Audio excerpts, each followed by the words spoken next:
Welcome to the Bagchucker Podcast, where we break down life on the road in the NHL. We're your hosts, Chris Mason and Hal Gill, a.k.a. Mace and Skillsy, former NHL players, current broadcasters for the Nashville Predators, lifelong Bagchuckers, dads, brothers, and sons. We've seen it all from the bus rides to the big leagues.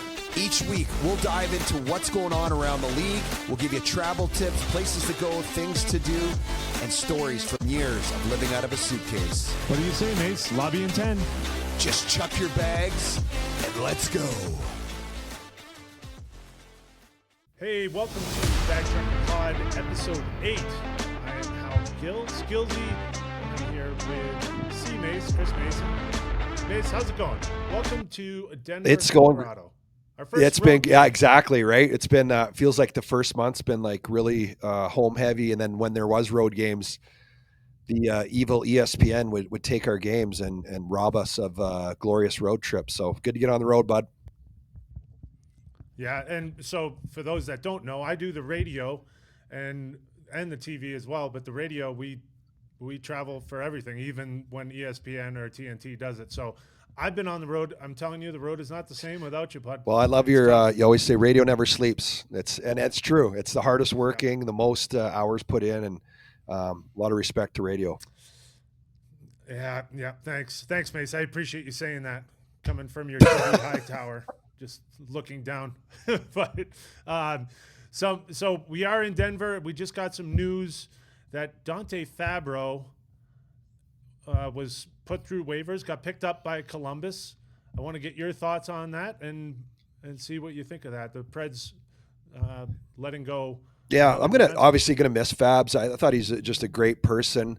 I'll never forget when he first he came up from college, and one of the first things that it was his first road trip, and I remember him helping the bus driver unload the bags for everybody. I just thought, it just kind of speaks to the character of a person that he was.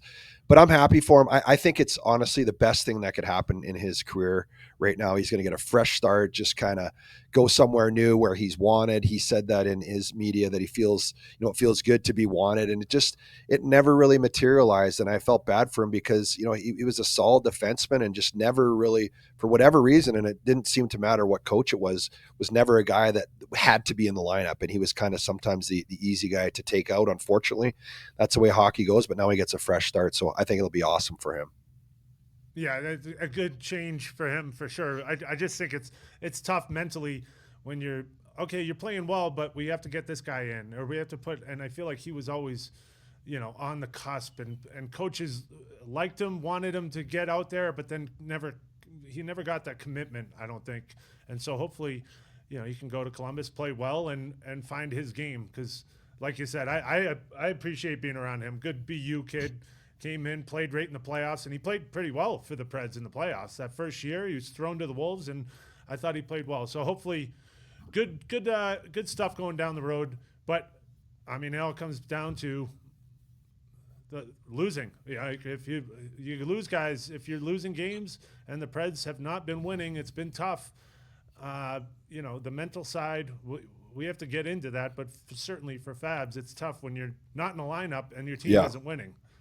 That's really and I think he's a guy he's really hard on himself, and I think it's hard to have. I think that's your point. Is the confidence is such a big factor in success, and when you lose it, and we're even talking about that with Andrew Burnett, who's obviously played well over 1,000 games, been around the league, and I think he's a very good observation of the human side. When he explained. He broke down frustration, last week. I thought that was really, really deep and detailed, and a really good explanation of what frustration does. And you and I were talking about what is confidence, and when you lose it, how do you get it back? Even like the best players in the world, if they lose confidence, you're not the same player. How do you get that back? That's the hard part. You need something to go right for you. I think the bottom line is you got to work hard to get out of it. Like, that's hard work is everything. What is confidence? Right? I mean, but how do you do that? And just like backtracking a little bit, I want people to understand that when you go through a losing streak, and we all have, it takes a toll on your personal life, You have friction in the locker room. Like your beer after the game doesn't taste as good. You wake up in the morning and your coffee is sour.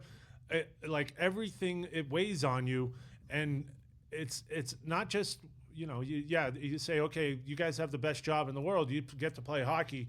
Well, yeah, that's true, but it's never the same. When you're winning, everything is the best. When you're losing, it feels like it takes a toll Yeah. on your whole life. And when I think about confidence, like what is it? Like obviously you feel good, to me it's like a belief. You believe in yourself, you don't doubt. When you don't have confidence, I think that voice, there's, the two voices or however many, each person has in their head, but there's that one that's always saying, I don't know if I hope I play good tonight. I don't know if I'm going to play good. I hope I make the first save, or I don't let in a goal in the first period. For me, that's what it was. I was like, I hope you're just like, you're inviting, bad things to happen by your self-talk. And it's so hard. Usually we've had sports psychologists and they tell you to say, and this is hard to do. And even sometimes you do it, you have to do it 10 times. They tell you to mentally tell yourself to stop thinking that. When you have a bad thought, instantly tell yourself to stop thinking that.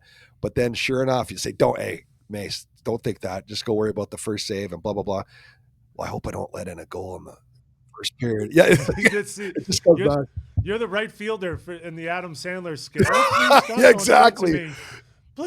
Please don't hit it to me. Oh God, okay, that one went to second base. Okay, Yeah. good. Okay, please don't let it hit it to me. Yeah, that's and I as we've been watching the Preds taking early lead, losing early leads, like going down 2 goals, it seems like in every game, and you can see that they give up the first goal. Yeah. Here we go again, as opposed to when you're on a heater and you've won 8 games, it doesn't affect this game at all. It should be the same story, but when you're on a heater, you give up that first goal and you're like, don't worry about it, guys. We're winners. It's going to work out. We're going to win, right? And you have that confidence, and you go out and you make it happen. And it's a tough cycle to get out of. And but I think the bigger question is, how do you handle that off time? Like you go to the rink, you work out. Everyone wants to be the first one on the ice because you want to show that you're working your butt off to get out of this losing streak. But when you get away from the rink, I want to pick your brain on what would you do? Say you're slumping, you're not playing well. What did you do to get away from it? Because I did it all, man. I went through the visualization, the yoga, breathing. I had worry stones that I would rub. I went through it all.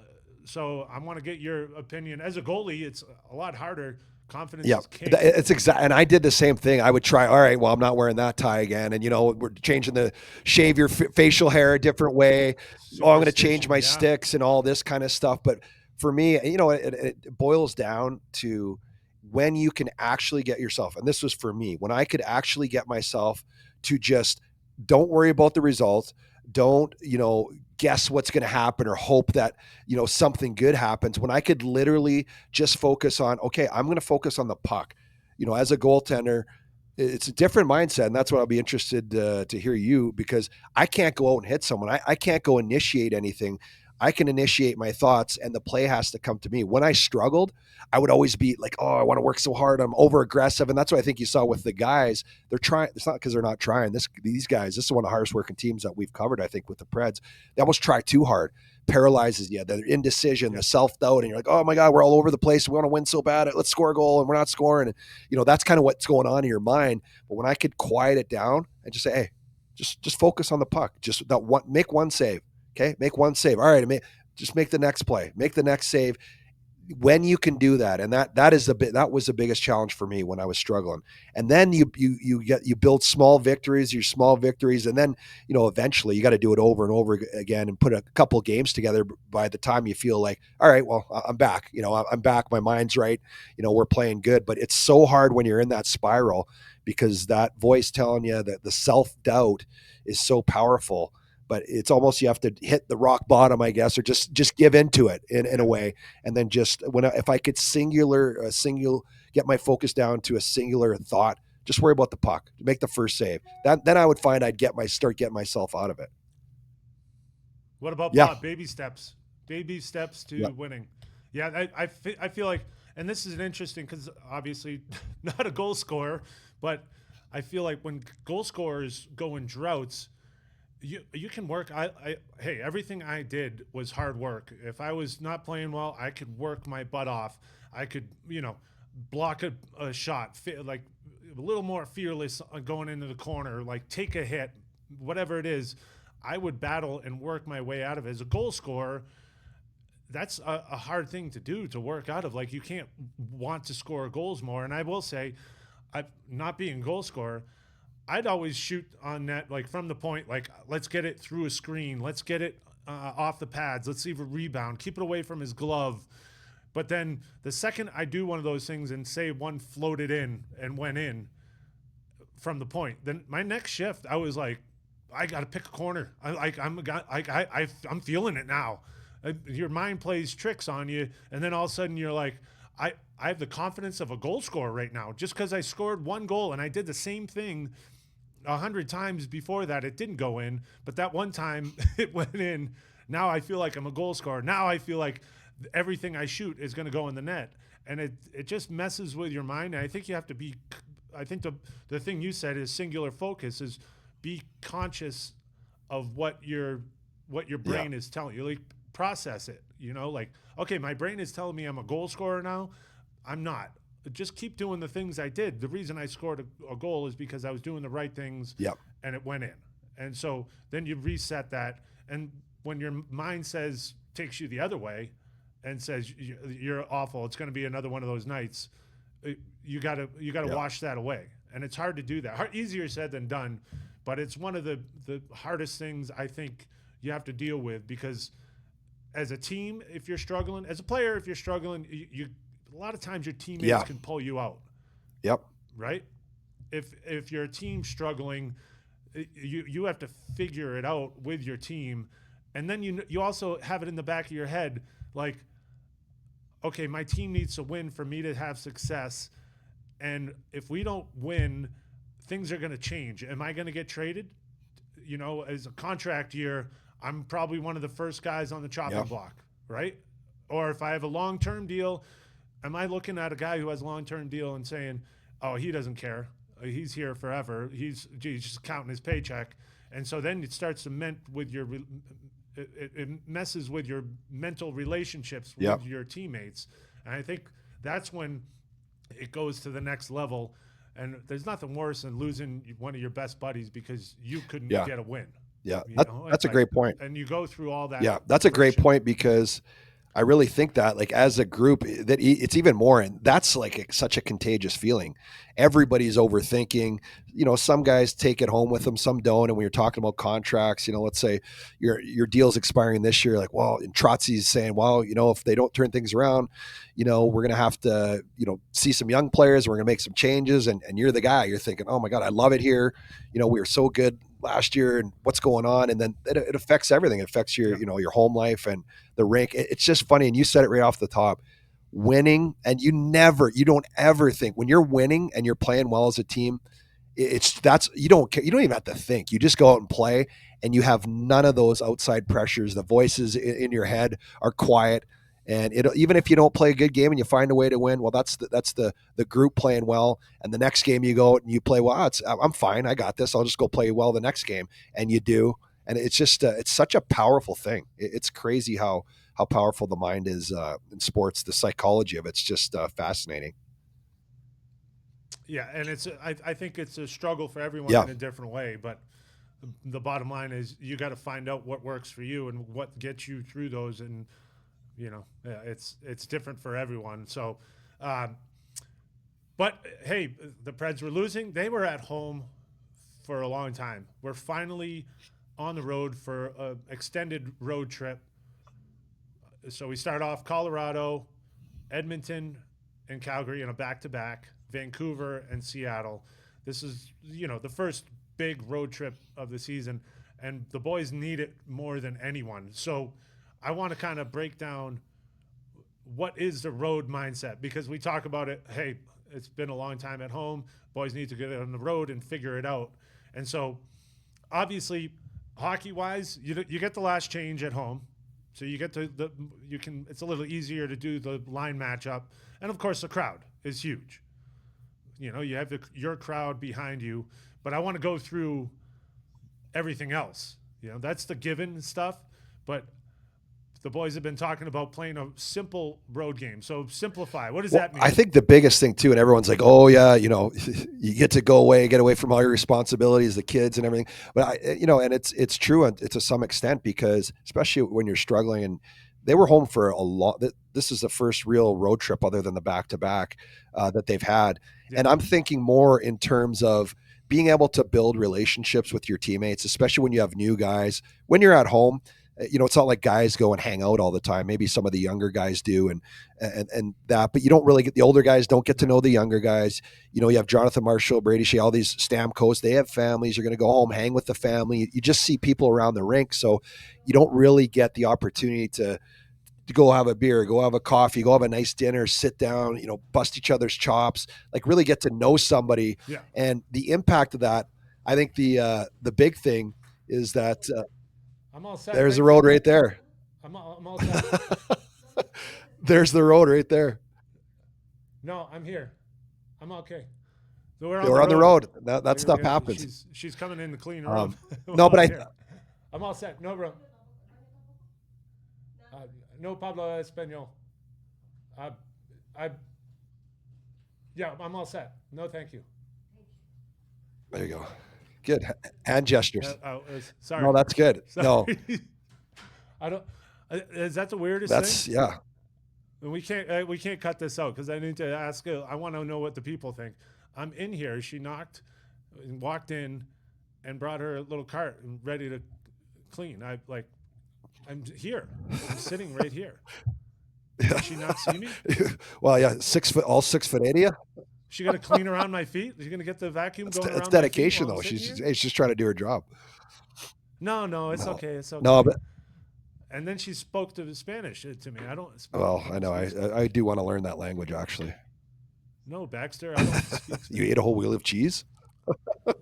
Not even mad. All right, sorry. This.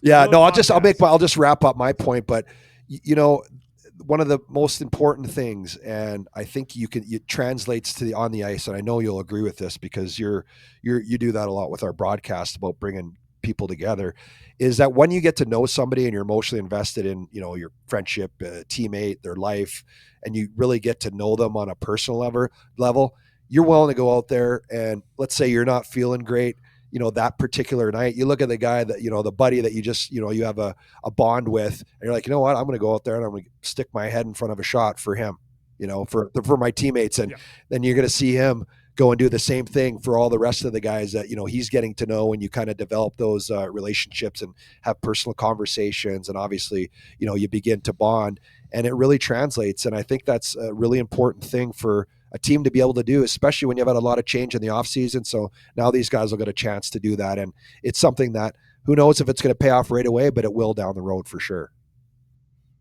Yeah, I think you need to battle, and everyone uses the word greasy, greasy road win. Like you got to battle. You got to find a greasy one. They're here. She's here. Oh yeah, are they here? She's honey badger. She's hitting all the spots. So Mace is going to take care of the room cleaning. Housekeeping is there. They're fluffing his pillow right now. Oh, she gave me waters. So. Yeah, I want all that stuff too. Well, I just wanted to get her before she came all the way in, but you have a microphone. No, okay. All right, so I ended with the building relationships and the dinner. Yes. So I'll just cut all this out. All right, so. Yeah, we'll cut out all this. So after our interruption with the housekeeping, we are back. We are back talking. But I think the road mindset, you said the team bonding, the trust in your teammates. I also think there's a lot more time to battle it out. I mean, yeah, you love your brothers and your teammates, but there's also times where you get the frustration out. You go have a beer with a buddy and you're like, hey, you didn't block that shot. Like, you got to block that shot.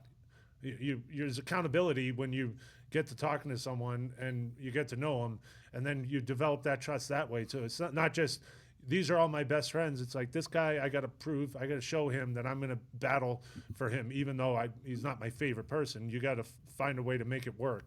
But I think I talked about Yep. simplifying the game. It's a lot easier on the road to simplify your game. You go out there, uh, there's less pressure for the superstars to try to score goals to get the home crowd going. You can go out there, you dump it in. Just make the hard play. You don't have to make a fancy play through the neutral zone. You just get it in. Let's work our 200-foot game. Let's forecheck hard and battle. Simplify our game, and then okay, now you're looking at what do we always say? 2-2, going into the third period on the road. No better place to be. Whereas at home, 2-2, guys, we got to win. We're at home. There's a different mentality. We always say that Yep. in the locker room, right? No better place to be than tie game going in the third on the road. Let's go get it. Let's buckle it down. And you go out there and you grind it out and you're like, okay, we got a tie. Or, that mentality, like, let's fight for that tie. Let's fight for that 1 point. And I think that's the biggest thing between the road is having that mindset. And so I think the Preds, going back to the Preds, they need to find it. They need to find that simple. They had a good game to wrap up a road trip. How good did that feel to get on the bus on the plane the next day after a win, a shutout win at home? Now they're on the road.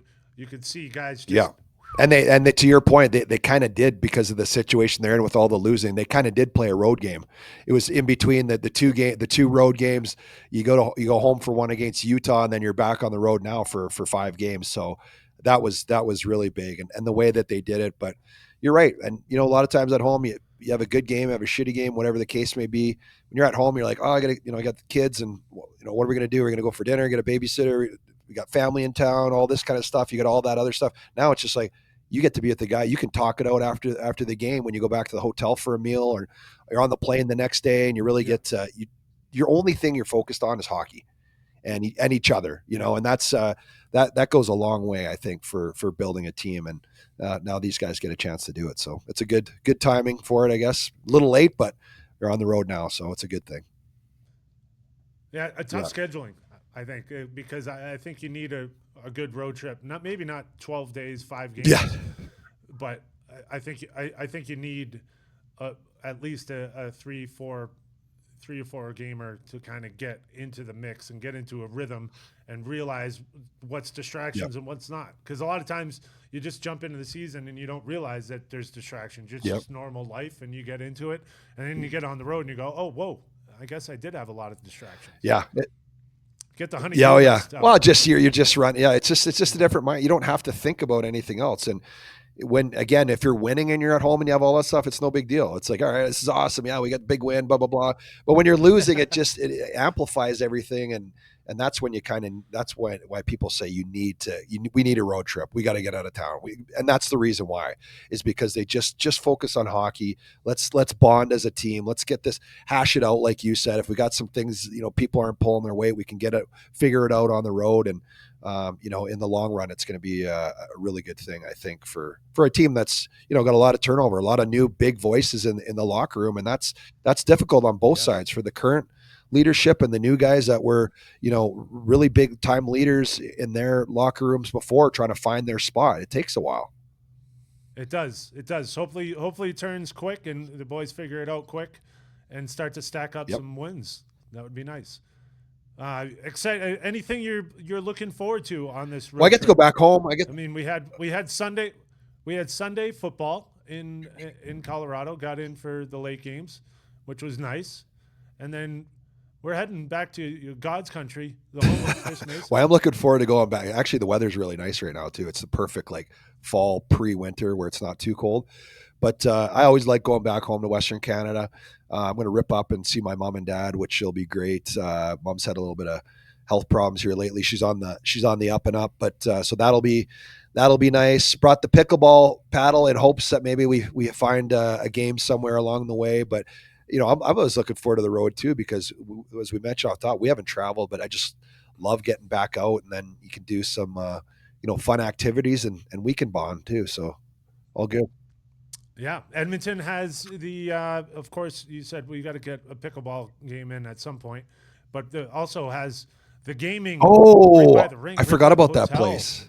There's there's a lot of gaming there. There's the shuffleboard, basketball, skee ball, Buck Hunter. pool table, darts, duck Yeah. hunter, Yeah. buck Yeah. Oh hunter. yeah. We had Yes, it all. That's a good that's a place. big one. Speaking of, we didn't say anything. Mr. Buck Hunter himself is going to the Hall of Fame. Shea Weber, an addict He to likes his Buck video Hunter, games. He right? I loves mean, games. like Yeah. he just loves it. It's complete video. He Well, just loves it. And what do you think of the big man going to the Hall of Fame shit, tonight? man. It was you play with people, and especially Shea well as also, but there's certain people that there's just something different about them. Just their dedication.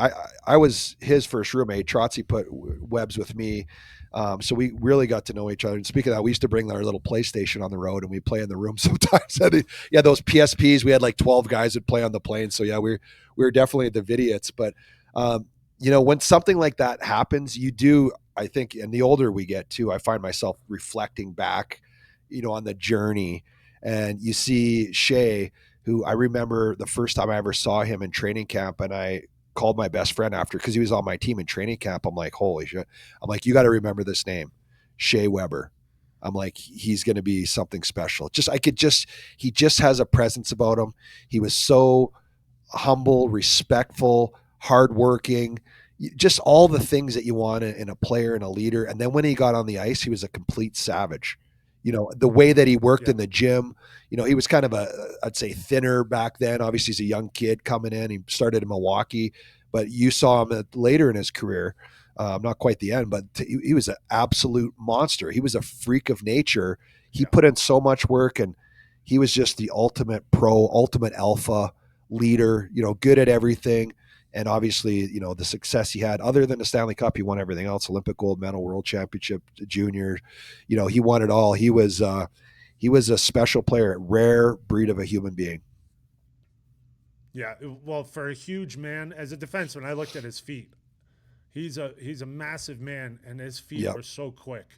Like he could get there, and he could get there, and usually he was on the edge of violence every time he Yeah. went there. So a lot of fun to watch. I will say, well, you got to see his slap Yeah. shot. I mean, he's got an absolute cannon. But I don't think he ever laid off a shot. Now, do you ever remember him just like floating one in there? Like I don't think I've ever seen him float No. a shot in. It's always violent, And hard everyone knew it. bombs. And everyone knew it. So if you were going to stand in front of that, whether you're a Oh, goalie or whether you're a defenseman, if you're a few feet back, like I don't know what the heck you're thinking as a forward or defenseman, because it'll oh like my I could have all the god. best equipment in the league, and it'll hit square on a good spot, and it just like penetrates your gear, and your shoulder will go numb. It was, again, that was different. A lot of other guys can shoot the puck, maybe not quite that hard, but there were a few guys, but his just it was violent, and I've never, yeah, it Yes. was. He played that way though, but he was that was something Yeah. special for sure. Yeah, but I remember getting traded to Nashville. I come in and I go out and he is ripping bombs on Pecorine, and that was like, oh my, this he And is Pex letting loved it it. rip. And so I get up there, and Pex, I have a hard shot. I had a hard shot, and Pex is like glove saving every one of them. Even I'd go low blocker, and he'd roll his glove over and snag it, and then I'd be like, God, I can't even affect this guy. And then as soon as Webbs would tee up, I'd see Pex like get ready, like you get a lockdown ready position because he knew it was coming, and it was like it just so fun to Yeah, watch. But yeah. so happy for I just want to make Shay one more and comment on his Weber too, family. because Yeah, a lot of people, he was I remember when he became captain, and he's very he want whatever he does, he wants to be the best at it. And I remember him asking like to a bunch of guys, he's like, well, what do I do? And what do I say? And you feel that pressure a little bit, and everyone's like, hey, just go be yourself. I mean, that. And so yeah, as a captain, I think when he addressed the media, a lot of people would say he's very stoic, very quiet, man, a few words. He had a certain perception that he wanted to give off being the captain. um, and so I don't think people realized how funny of a guy he was, how much fun Yeah. you Me never got never to got to see see that, that. and that's fine, and that's the way he wanted it. But I will say he is one of the funniest guys around. He's got such a great sense of humor, loves to have fun, loves to hang out with the boys, loves sports, love game, likes being an idiot, dancing around. Like, people never see that, and that was such a big part of his personality that I just love so much. Is he would make fun of himself and do stupid things, and you know. I wish people had got to see more of that of him, but I'm glad that I did and we did, because it's not something Yeah. people would think of. Well, I like he used to on the bench during games. He'd go, "Oh, look at those hips!" Like someone would make a move, and then he'd be, "Oh, way to go, baby girl!" Like he'd say just funny things, and then he'd jump over like a savage, like we talked about. It was like, "Wait, Yeah. who are you?"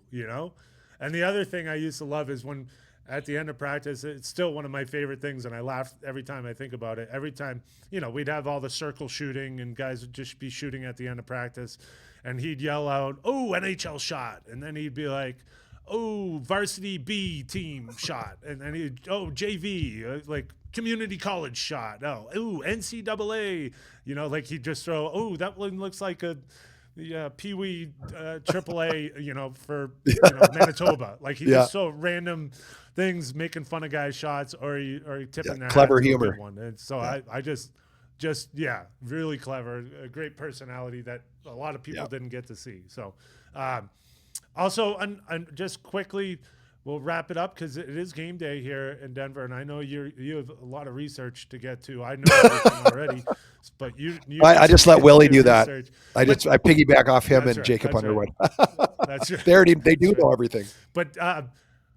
But also in the Hall of Fame as a builder, our own David Poyle going in.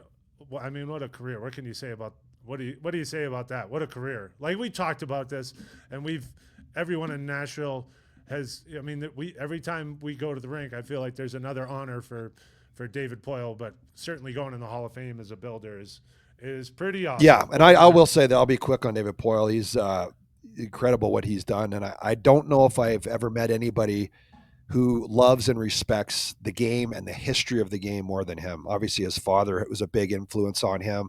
Remember, we saw him, he had his father's Hall of Fame jacket at Bud Poyle, and his son, Yeah, Brian, who's an assistant general manager with the team now. But I just think he's one of those people that are superstars where hockey is absolutely everything. You're consumed by it. Everything you do is for hockey. And I think he really dedicated his life, the rest of his hockey career, to the Nashville Predators and building the organization to where it got when he was able to hand it off and step by. So very deserving, most winningest GM in history. But the thing that impressed me most was how much he truly loves hockey and, the Nashville Predators. So he is definitely well-deserved Hall of Fame honor.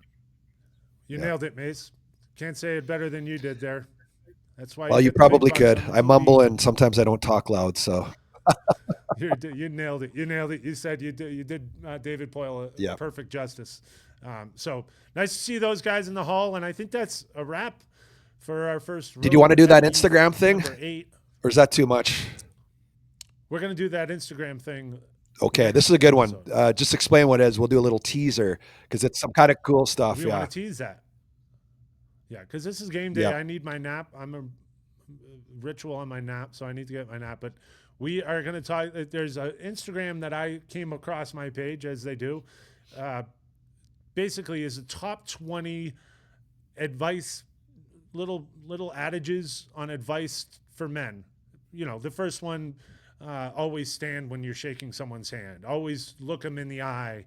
There's a couple. There's 20 of them, and I thought they were great little pieces. Never make the first part of a First negotiation. offer in a negotiation. Like these. Yeah, like the first offer. Just there's a bunch of little things, but I think we need to dive into that because there's some I agree with 100%, and others I would let slide. So good food for thought. We'll discuss that in the next episode. Sounds good. But as always, get on and please send us whether you like it, hate it. Go let us know. Feedback is king. We need to know what you guys want to talk about. Any suggestions, we'll get after it. Obviously, we're kind of hitting all over the place. I like it though. It's our life. Enjoyed that, It's though. awesome. I love it. I hope the people do. And yeah, that's awesome. Cheers, everyone. All right, that's it. Bagchucker Pod episode. Cheers. 8. Cheers.